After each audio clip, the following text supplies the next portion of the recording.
안녕하세요. 뉴스패치의 유스입니다. 한 번쯤 그런 생각 해보신 적 있으시지 않나요? 만일 이 세상에 여자가 혹은 남자가 나 혼자뿐이라면 나도 김태희가 될 수 있고, 죄송합니다. 남자라면 BTS가 될 수 있지 않을까, 그런 엉뚱한 상상이요. 그런데 실제로 이 세상에서까지는 아니지만 한 고립된 섬에서 단 한 명만 성별이 달라 벌어진 사건들이 있었는데요. 오늘은 외딴 섬에 이성이 단 한 명밖에 없었을 때 과연 어떤 일들이 벌어지게 되는지 알아보도록 하겠습니다. 첫 번째 이야기는 남자들로 가득한 섬에 여자가 혼자 있었을 때 생긴 일입니다.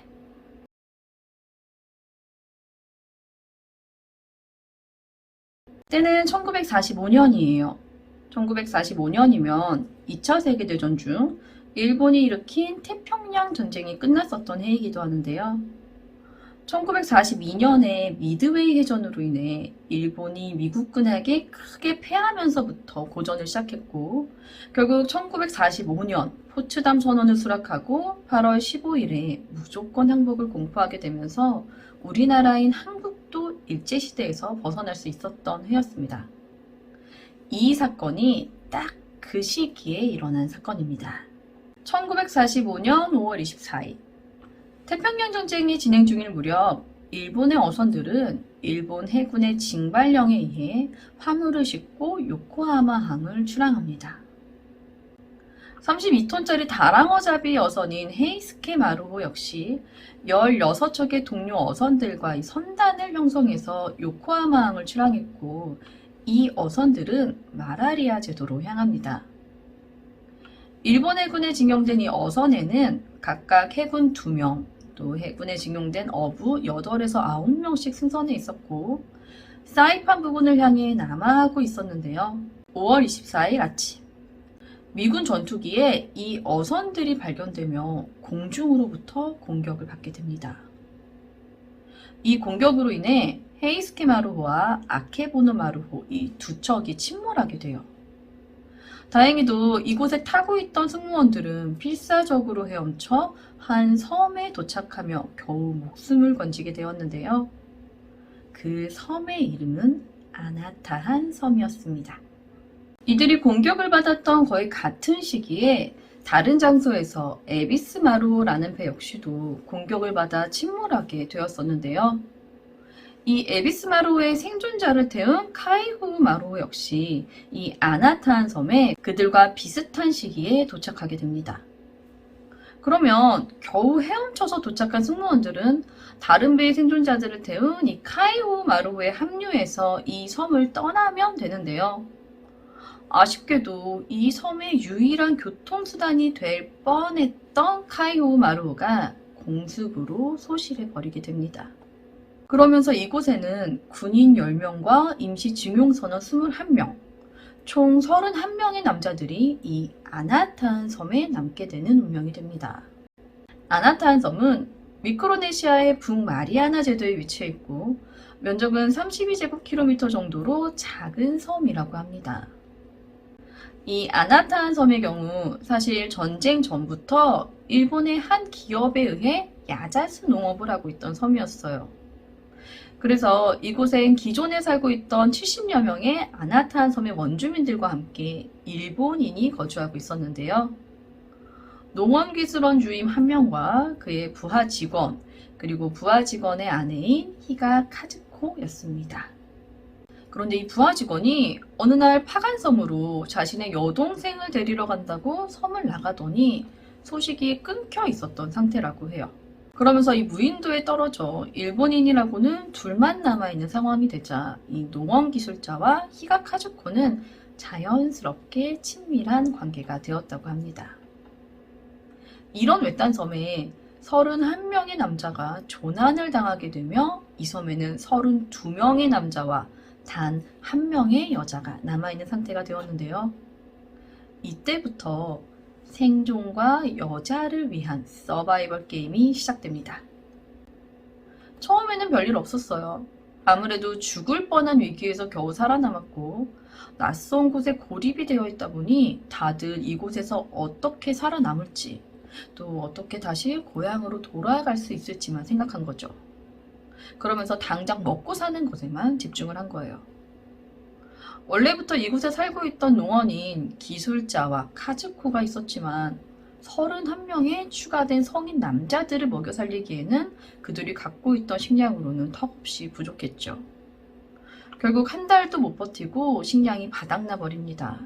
남자들은 각 그룹을 나누어 토란 등의 농작물을 재배하기 시작했고 살아남기 위해 필사적으로 매일매일 섬 구석구석을 먹을 것을 찾아 헤매며 도마뱀이나 박쥐 그리고 코코넛 크랙 등을 잡아먹었다고 합니다. 그러던 어느 날 폭풍우가 거세게 불며 이 파도에 휩쓸려 한 명의 남성이 행방불명되었고 이 섬에는 31명의 남자와 여자 1명이 남아있게 됩니다. 같은 해 7월 중순부터 이 아나타한 섬이 거의 매일 공습을 받았다고 해요. 그러면서 섬에 있던 70여 명의 원주민들은 이곳에 상륙한 미 해군들이 데리고 가거나 아니면 스스로 탈출하면서 결국 이 섬에는 단 한 명의 원주민도 없이 31명의 남자와 1명의 여자, 총 32명의 일본인들만 남게 되었는데요. 고립된 외딴 섬에 있던 사람들은 8월 15일에 일본의 항복으로 전쟁이 끝났다는 뉴스 같은 것을 당연히 접할 수가 없었겠죠. 전쟁이 끝난 후 9월 중순 무렵에 미 해군 보트가 이 아나타한 섬의 해안에 접근했고 확성기를 통해 일본은 항복했으니 섬에 잔류하고 있는 사람은 신속히 항복하여 미군 배에 승선하라고 종용을 하기도 했는데 누구 하나 이 패전의 소식을 곧이곧대로 믿으려고 하지 않았고 심지어 미군만 보면 도망 다니기 바빴다고 합니다. 결국 미 해군은 떠나버렸고 이 아나타한 섬에는 32명의 일본인들이 계속해서 잔류하게 된 거죠. 사실 이때 이들이 투항을 했더라면 파도에 휩쓸려 한 명이 실종된 것으로만 사건이 마무리가 되었을 거고 이런 비극도 생기지 않았을 텐데 말이죠. 이들은 섬 서쪽에 있는 손손이라는 야자 농원에서 섬 남쪽의 공장 부지 그리고 해안을 따라 이동하면서 이 섬에서의 생활을 계속합니다. 주식은 바나나와 토란, 사탕수수, 그리고 이 원주민들이 남기고 떠난 농작물 종자를 뿌려 키운 과일, 또 바다에서 잡은 생선과 해초 등이었다고 해요. 이 외에도 도마뱀, 뱀, 그리고 쥐 등 먹을 수 있는 것이라면 무엇이든 먹었다고 합니다. 패전의 소식을 믿지 않았던 이들은 취사 중에 연기가 나면 혹시나 미군 눈에 띄어 공수를 받지 않을까 염려해서 취사는 아침에 하루 3끼분을 한 번에 준비했고 무엇을 하던 미군의 눈에 띄지 않도록 세심한 주의를 기울이며 살고 있었다고 합니다. 사실 전쟁은 끝났어요. 공습도 없죠. 근데 이 사람들이 그 사실을 몰라서 그냥 자기들끼리 계속 조심하고 있었던 거예요. 아나타한 섬에 가끔 미군이 보트를 타고 섬에 상륙하기도 했는데 그럴 때마다 이들이 미군 눈에 띄지 않게 숨어 있었고 미군 역시도 언제나 금방 철수했다고 합니다. 남아있는 사람들은 미군이 사라지고 난 후 미군이 버리고 간 담배꽁초를 주워 피는 것이 이들의 낙이었다고 해요. 종전으로 인해 공습이 사라졌고 또 섬의 풍부한 자연 환경 덕분에 차츰 굶주림으로부터 해방이 되자 이 섬의 생활에도 여유가 생기기 시작하는데요. 자신들이 재배한 코코넛으로 술을 만들어 달빛이 비치는 밤에는 파티를 열어 즐길 만큼 생활에 여유가 생긴 겁니다. 점점 여유가 생기자 이 섬에 살고 있는 사람들에게서 기묘한 공기가 흐르기 시작합니다. 바로 이 섬의 유일한 홍일점이었던 히가 카즈코를 두고 남자들에게서 묘한 신경전이 일어나게 된 것인데요. 풍족한 생활에 식욕과 수면욕이 해결되자 지금까지 잊고 지냈던 인간의 3대 욕구 중 마지막 하나인 성욕이 고개를 들기 시작한 겁니다. 이런 분위기에 신변의 위험을 느낀 카즈코가 도움을 청하는 형태로 농원 기술자와 동거를 시작합니다. 그런데 이 농원 기술자가 알고 보니 독점욕과 질투심이 엄청나게 강했던 사람인 거죠. 그래서 동거를 시작한 이후부터 카즈코가 다른 남자와 말을 주고받기만 해도 무자비한 폭력을 휘둘렀다고 합니다.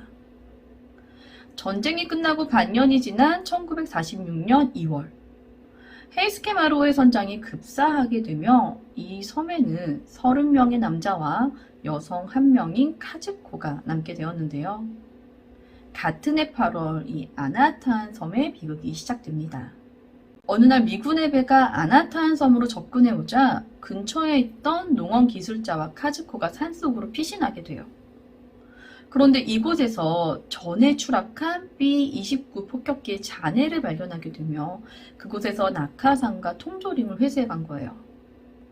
이걸 보자 이 섬의 전원이 이 비행기 추락 현장으로 다시 가서 낙하산 6개와 휘발유 탱크 7개 등을 회수합니다. 회수한 낙하산 원단으로는 옷 등을 만들었고 휘발유 탱크는 반으로 쪼개서 냄비를 만들었는데 이때 기체의 강철로 나이프를 만든 사람도 있었다고 합니다. 또한 이 폭격기의 잔해 속에서 망가진 피스톨 3정과 실탄 70발을 발견하게 된 남성 2인조가 이것을 해체 수리하며 2정의 피스톨을 사용할 수 있게 되었는데요. 30명의 남성과 카츠코라는 여성 1명이 생존해 있던 이 아슬아슬하지만 아직까지는 평화로웠던 이 아나타한 섬에 남성들이 무기를 손에 넣은 순간부터 의문의 죽음이 시작됩니다. 시작은 총을 손에 넣었던 2인조였는데요. 이 2인조와 평소 사이가 나빴던 한 남성이 변사하는 사건이 일어나게 됩니다. 2인조는 그자가 나무에서 떨어진 것이다 라고 주장했지만 사실 2인조 외에는 목격자가 없었죠. 그런데 이 변사 사건과 함께 어떤 일이 일어났냐면요. 이곳의 홍일점인 카츠코가 농원 기술자의 엄청난 질투심에 질려 다른 남자와 눈이 맞아 산속으로 도망을 간 거죠. 여기는 무인도예요. 그것도 37제곱킬로밖에 안 되는 작은 섬이죠. 결국 너무나도 간단히 발견되며 카즈코가 다시 기술자의 품으로 돌아가게 되었는데 이 일로 인해서 기술자와 카즈코가 알고 보니 부부가 아니었음을 남자들이 알게 된 겁니다. 둘이 부부였던 상태로 알고 있던 그 전까지도 이 섬에는 묘한 기류가 흘렀는데요. 둘이 부부가 아니었음을 알게 된 그 순간부터 일명 카즈코 쟁탈전이 시작됩니다. 총을 가지고 있던 2인조 중 한 남성이 카즈코에게 이때부터 노골적으로 질척이기 시작하더니 어느 날 카즈코에게 너 내 여자가 되라 라고 하며 만일 네가 싫다고 한다면 농원 기술자를 죽이겠다고 협박합니다. 그 말에 겁을 먹은 카즈코가 농원 기술자에게 이 말을 전달하는데 그동안 다른 남자와 대화만 해도 폭력을 휘두르던 이 질투의 화신인 기술자가 야 나는 죽고 싶지 않으니까 그냥 그놈 곁으로 가 라고 말했다고 합니다. 그렇게 기술자가 카즈코를 분명 보내줬는데 어찌된 건지 알 수 없지만 카즈코는 농원 기술자와 총을 가진 2인조와 함께 4명이 같이 사는 생활을 했다고 합니다. 그러니까 한마디로 한 집에 카즈코가 3명의 남편과 함께 살게 되었다는 겁니다. 하지만 이런 비정상적인 생활이 오래 지속될 수는 없겠죠. 1947년 가을, 결국 2인조 중 한 남자가 일을 이렇게 만든 처음 카즈코에게 내 여자가 되라고 했던 남자를 총으로 사살합니다. 그러자 이대로는 자신도 죽게 될 것이라고 느낀 농원 기술자가 마치 물건 취급하듯 선뜻 카즈코를 이 2인조 중 살아있는 남자에게 선물하고는 이 기묘한 가족 관계에서 몸을 뺍니다. 그로부터 3개월 후 한 남성이 행방불명되는데요. 누구였을까요?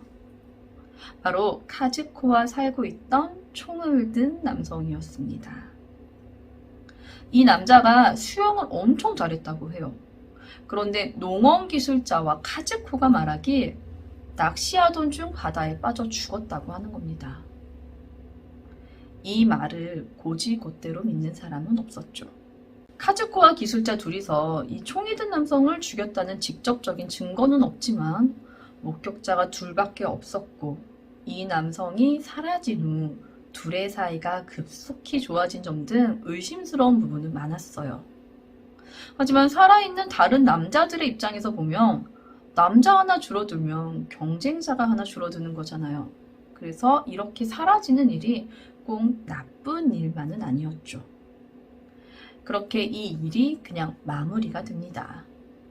자, 잠시 정리하고 가자면 무기를 소지하게 되면서 총을 들고 있던 2인조와 평소 사이가 좋지 않았던 남성이 변사했고 2인조의 사살 및 행방불명으로 이 섬에는 현재 남자 27명과 여자 1명이 남아있는 상태입니다. 이후 반년 정도 지나 이번에는 농원 기술자가 급사합니다. 카즈코와 A라는 남자에 의하면 이 농원 기술자는 식중독으로 죽었다고 해요. 아니, 매일 같은 밥솥에 같은 냄비로 끓인 음식을 다 같이 먹는 이들 중 한 사람만이 식중독으로 죽었다고 하는데 누가 믿겠어요? 그저 2인조가 죽은 후 그들의 총을 소지하고 있던 A 남자가 기술자를 사살한 것이다 라고 추측하고 있었다고 합니다.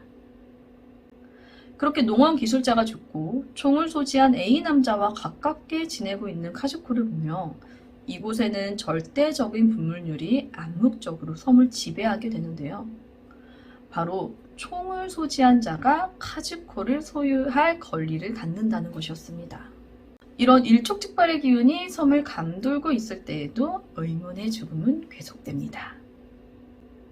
1948년 2월까지 카이우마루의 갑판장이 갑자기 절벽에서 떨어져 죽고 아케보노마루의 갑판장이 식중독이라는 의문의 죽음을 맞이하고 총을 사유하고 있던 A 남성 역시 큰 파도에 휩쓸려 행방불명이라는 의문의 익사를 하게 됩니다. 자, 이제 남자는 23명 남았어요. 이 좁은 섬에서 일어나는 모두가 알지만 또 모두가 의문인 이 죽음의 사태를 수습하기 위해 당시 최고 연장자였던 남성이 제안을 하게 되는데요. 바로 카즈코에게 정식으로 남편을 선택하게 하고 남은 사람들은 이걸 축복해주고 더 이상 간섭하지 않도록 하자는 것이었습니다. 자, 그렇다면 최후의 카즈코의 남자는 누구였을까요? 바로 농원 기술자와 동거 당시 눈이 맞아 산으로 함께 도망갔었던 남성을 선택하며 이곳에서 결혼을 합니다. 그리고 남은 생존자들은 이 모든 사건의 원흉이라 생각했던 총 2정을 모두 부수고 바닷속에 버립니다. 이후 나름 평화롭게 살다가 1949년 가을 미군이 항복을 권유하는 삐라를 뿌리는데 문제는 이 섬의 생존자들이 여전히 일본의 패전을 믿지 않았다는 거예요.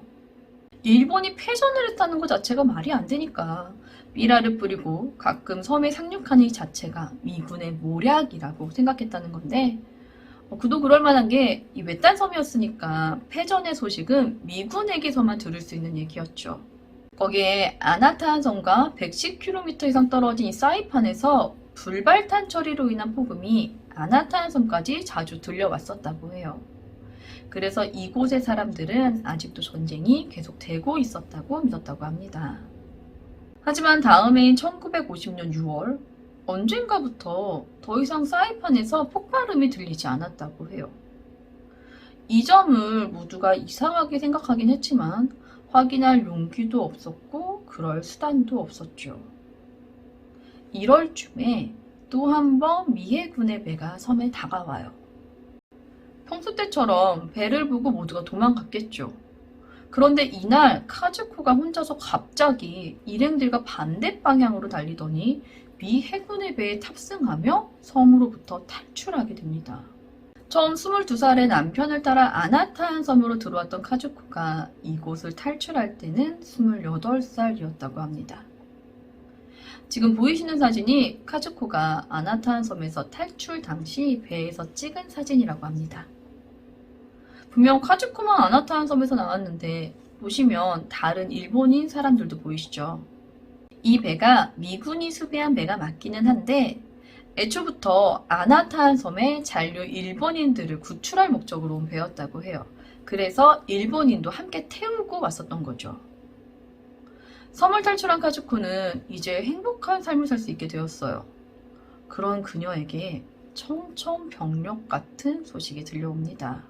히가카즈코는 오키나와 출신으로 마리아나 제도의 일부 섬이었던 파간섬의 카페에서 일하고 있다가 18살에 남편과 결혼을 했고 22살에 남편을 따라 이곳 아나타한 섬으로 들어오게 된 거예요. 그런데 갑자기 파간섬으로 여동생을 데리러 간다고 남편이 섬을 나가더니 소식이 끊기면서 어쩔 수 없이 아나타한 섬에 남게 된 것이었는데요. 알고 보니 남편은 살아 있었고 종전 이후에도 몇 년 동안 아나타한 섬에서 나오지 않아 행방불명 처리가 된 카즈코를 남편은 죽었다고 생각해서 재혼을 하고 잘 살고 있었다는 겁니다. 어이가 없죠. 이 히가카즈코의 이후 생활은 조금 뒤에 다루도록 하겠습니다. 다시 섬으로 돌아와서 그럼 카즈코가 떠난 이 섬에 남아있는 남자들은 어떻게 되었을까요? 이 카즈코와 카즈코를 구출한 일본인들이 이 섬에서 떠나갈 당시 편지와 신문들을 남겨놓고 갔는데 그럼에도 불구하고 이 섬에 남은 남자들이 종전의 사실을 믿지 않았다고 합니다. 카즈코가 떠나고 2개월 뒤인 8월, 이 아나타한 섬에서 카즈코와 혼인을 했던 남성이 병사합니다. 좀 안타까운 얘기지만 이 남성이 죽은 이후인 1957년 1월에 남성이 죽은 지 알 리 없는 카즈코가 사이판에서 이 남자 앞으로 보낸 편지가 해안에 도착했다고 합니다. 그리고 같은 달 이 이케부노 마루후의 선장이 손목에 커다란 상처를 입고 죽었다고 합니다.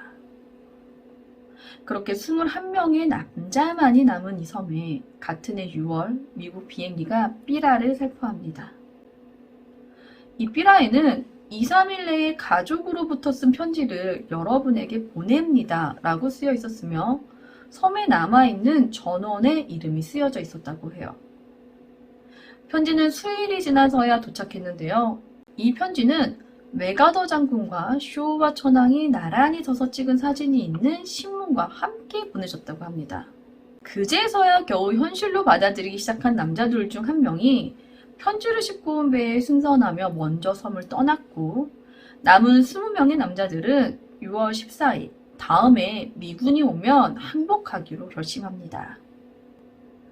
6월 26일 미군 비행기가 삐라를 뿌리기 위해 아나타한 섬에 오게 되었고 남은 남자들은 흰색 천을 흔들며 비행기를 향해 신호를 보냅니다.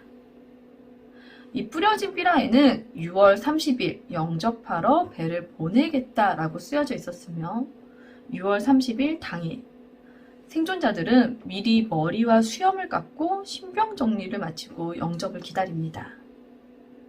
약속대로 150m 정도 떨어진 바다에 배가 정박했고 보트 한 척이 해안으로 다가옵니다. 남은 20명의 사람들은 만 7년간 살아온 나름 정이 든 이 아나타한 섬과 작별을 구하며 이곳을 떠나게 되었다고 합니다. 지금 보이시는 사진이 이 나름 정이 든 아나타한 섬에게 그동안 잘 살았다고 인사하고 있는 모습입니다. 이곳의 홍일점이었던 카즈코는 비극적인 소식을 접했죠. 그렇다면 이곳을 떠난 남성들은 어땠을까요? 사실 그들이 탄 배는 이미 7년 전에 침몰했다고 알려져 있고 또 심지어 타고 있던 사람들은 7년 동안 고국으로 돌아오지 않았어요. 이런 남성들이 고향으로 귀국하고 보니 몇몇 승무원들의 처는 이미 재혼을 해서 살고 있었다고 해요.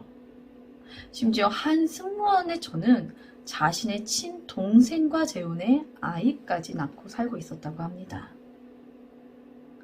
귀국의 기쁨도 한순간이죠.